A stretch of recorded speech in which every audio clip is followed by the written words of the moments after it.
गरीब साध साध सब नेक हैं, आप अपनी ठोरे, जो सतलोक ले जाएंगे वो साधु कोई और।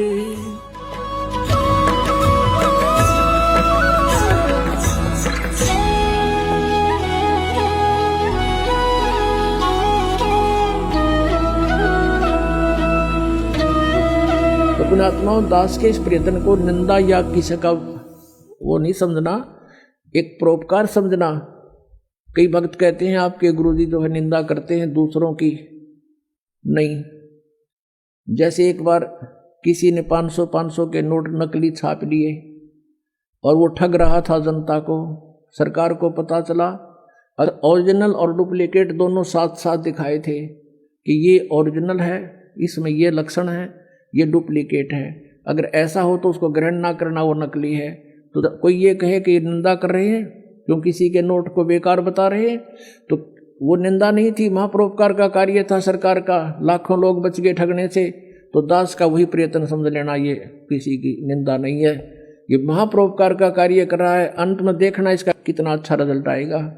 रोया करेंगे वो प्राणी जो ऐसे नकली लोगों के अपना जीवन व्यर्थ कर रहे थे, रोया करेंगे उनको और धिक्कारा करेंगे उन नकलियों को, तुमने अपना जीवन खोया, हमारा भी खो दिया। अब प्रसंग चल रहा है कि शास्त्र विधि को त्याग कर जो मनमाना आचरण करते रहे उनको कोई लाभ नहीं हुआ। अब किसी भी संत को देख लीजिए, फिर 12 वर्ष तो नानक साहब जी ने इधर उधर जा करके प्रचार किया प्रभु का तत्व ज्ञान का। फिर 16 वर्ष तक अपने घर पर रहकर खेती की, जैसा भी वो कर सकते थे उसमें, और अपनी भक्ति भी की। कोई उनके पास आ जाता था, उनको तत्व ज्ञान समझाते थे, लेकिन सतनाम नहीं दिया किसी को। अपने आत्माओं कई कारण होते हैं। कई भक्त ये भी सोच बैठेंगे कि भाई नानक साहब जी ने फिर नाम नहीं दिया तो उनके साथ जो अनुयायी बने हैं, सिख समाज बना है, तो उनका तो जीवन व्यर्थ हो गया। उनका जीवन व्यर्थ नहीं हुआ। कारण क्या था? जैसे उन्होंने एक ऐसी विधि बता दी, पुण्यात्माओं, हम कोई एक दिन के जन्मे नहीं हैं, हम कोई एक जन्म में ही, इसी जन्म में हम ये दुख या कष्ट नहीं भोग रहे हैं, असंख्य जन्मों से हम कष्ट उठाते हुए आ रहे हैं, असंख्य जन्मों से। और जब तक ये ट्रीटमेंट पूरा नहीं मिलेगा, हमारा रोग नहीं कटे जन्म और मरण का। आज से 600 वर्ष पहले, 550 वर्ष पहले नानक देव जी को परमात्मा मिले थे। उन्होंने फिर उनसे कहा था कि अभी आप इस ज्ञान का प्रचार अवश्य करो, लेकिन यह सतनाम नहीं देना, ना बताना किसी को। तो अब शंका उत्पन्न होती है कि उनके अनुयायियों का फिर जीवन नष्ट हो गया।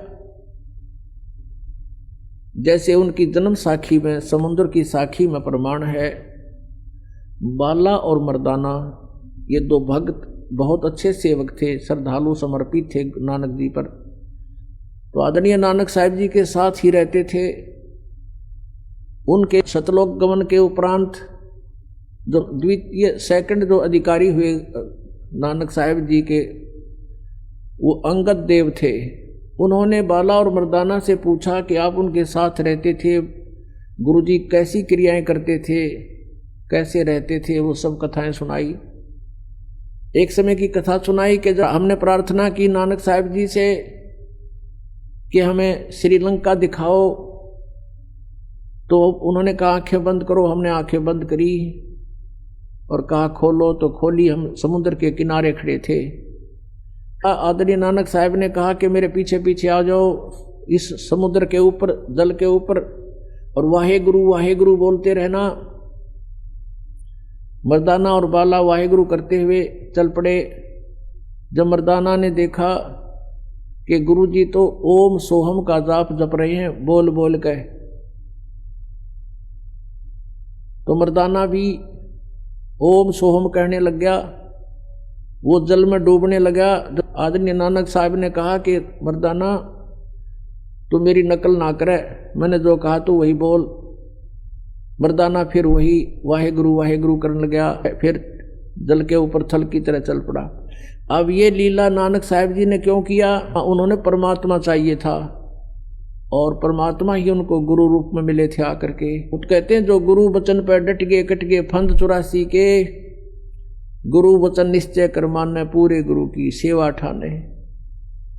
तो वो संत थे, उन्होंने अपना कल्याण करवाना था, जगत से कुछ नहीं लेना था।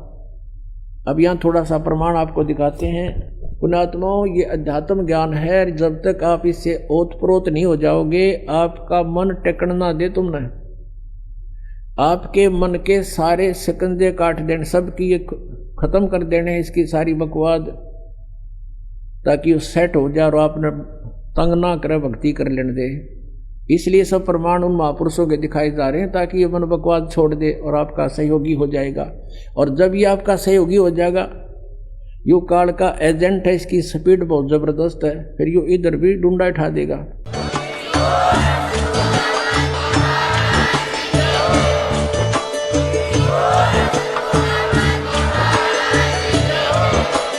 आप सुन रहे थे जगत गुरु तत्वदर्शी संत रामपाल जी महाराज जी के मंगल प्रवचन। अधिक जानकारी के लिए विजिट कीजिए हमारी वेबसाइट www.jagatgururampalji.org। संत रामपाल जी महाराज जी के शुभ आशीर्वाद से पूरे विश्व भर में 500 से भी ज्यादा नाम दीक्षा केंद्र हैं, जिन पर संत रामपाल जी महाराज जी द्वारा ऑनलाइन निशुल्क नाम दीक्षा दी जा रही है। अपने नजदीकी नाम दीक्षा केंद्र का पता करने के लिए संपर्क करें 8222880541।